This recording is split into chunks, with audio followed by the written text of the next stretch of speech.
At Evolve, it's safe to say that we know a thing or two about what it takes to build muscle.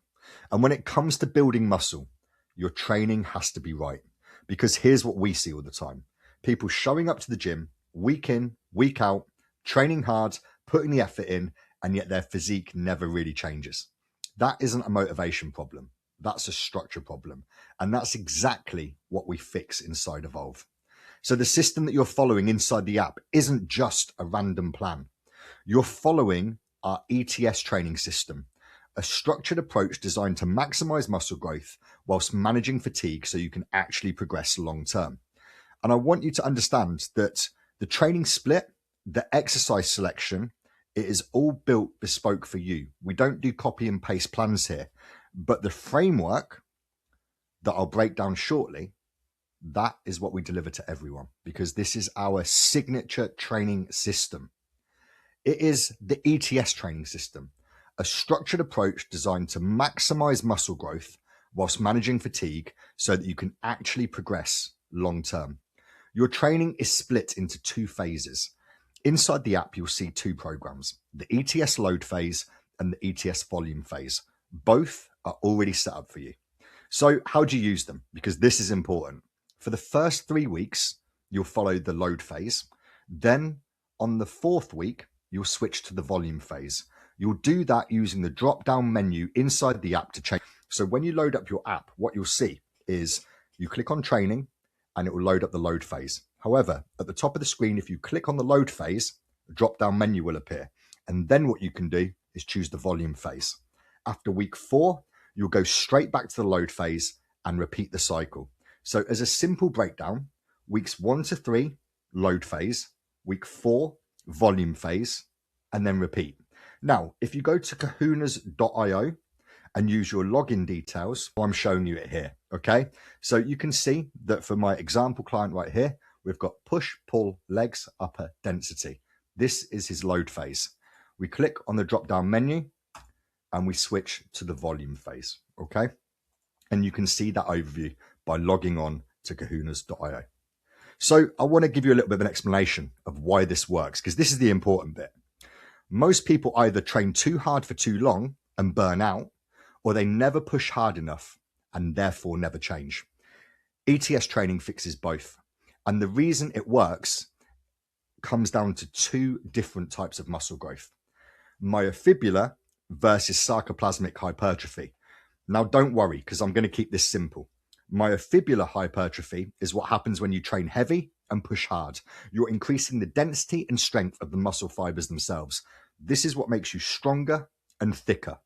Sarcoplasmic hypertrophy is more about volume, higher reps, and metabolic stress. You're increasing the fluid and energy stores inside the muscle. And this is what gives you that full pumped round look. And this is exactly how ETS is designed. The load phase, myofibrillar focus, strength and density; volume phase, sarcoplasmic focus, fullness and recovery. So instead of picking one, we use both strategically. So in the load phase, weeks 1 to 3, this is where we're going to push really hard. You'll be working in lower rep ranges with heavier loads. And your goal is simple: beat your previous performance every single session. And in this phase, you are training to mechanical failure. So what this means is that you will push a set hard until you physically cannot complete another rep with good form. It's not, it feels hard. It's not, I'll stop there. You literally cannot produce another rep. This is where real progression happens. And then the volume phase in week 4. This is not a deload. This is not slacking off. This is where we reduce joint stress, manage fatigue, but still drive muscle growth. Higher reps, more control, and more tension. But here is the key difference. You stop at technical failure. That is the moment where the rep starts to slow. Your form begins to break down and the quality of the movement drops. You stop there. There's no grinding, no ugly reps. Why? Because this phase is about recovering your joints and nervous system, maintaining high quality stimulus, and setting you up to push harder in the next load phase. So when it comes to training frequency, how often should you be training? Well, in an ideal world, 2 days on, 1 day off. You can train up to 3 days in a row, but I never advise training more. Because if you can train 4 days in a row consistently, you're not training hard enough in those sessions. And remember this, muscle isn't built in the gym. It's built when you recover. So rest is just as necessary as the hard training. So how do you follow your plan?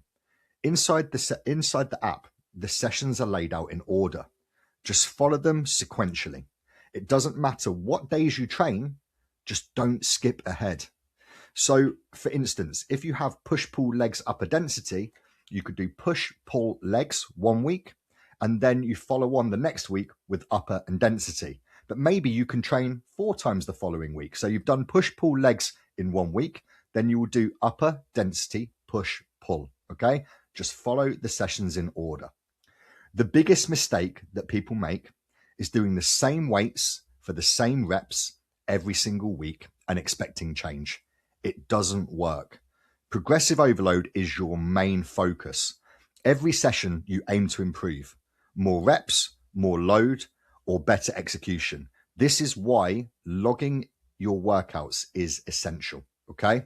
So use the logbook within the app. You'll log your training. Every working set gets recorded. Weight and reps. Next time, you beat it. So if we're looking at rep ranges and failure, if you're given a rep range like 8 to 12 reps, if you hit 12 reps, increase the weight next time. If you fall short of that, then the weight is too heavy. So say if you only get 6 reps out instead of the 8 to 12, weight is too heavy. If you can get 13, 14, 15, the weight is too light. You should always be hitting failure within the specified rep range. Execution matters. I want you to lift with intent. Control the negative portion of the movement. So when you're lowering, lower under a period of 2 to 3 seconds. If your form breaks down, the weight is too heavy. You can also film your sets because what you think you're doing and what you're actually doing are often very different. Filming helps you tighten execution and progress faster. You can also send your footage to your coach, who in turn will give you feedback on your movements. I want to discuss feeder sets. Before your working sets, you'll perform feeder sets. These are not logged. They prepare your body to perform safely and effectively. So for instance, if you bench 100 kilos on a flat bench barbell press, what I would suggest you do is load up 50 kilos, do 8 to 10 reps, then load up 60 kilos, do a couple of reps, 70 kilos, couple of reps, 80 kilos, couple of reps, 90 kilos, 1 or 2 reps, and then prepare yourself for the main working set. But those warm-ups, they don't count. And your first working set should always be your strongest, because after that, fatigue starts setting in. So if you find you're getting stronger, then it's clear to me and to yourself that you haven't progressed enough with that first working set and taken it to true intensity and to true failure. Your working sets are everything. When you reach your working sets, that's where it counts. You should be pushing really close to your limit, because if you leave reps in the tank, you leave progress behind. When it comes to rest periods, rest as long as is needed to perform at your best. So for those big lifts, leg pressing, bench press, heavy rows, you may need to rest for 2 to 3 minutes. If it's an isolation exercise, such as single arm bicep curl or a dumbbell lateral raise, you may only need to rest 45 to 90 seconds. The key here is that there is no set time for a rest period. Go again when you can give 100% to that working set. So as a final message, we are not chasing sweat, soreness, exhaustion.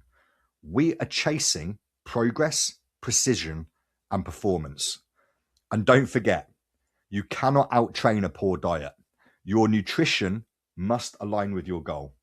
So that is going to help keep you really focused on both diet and training.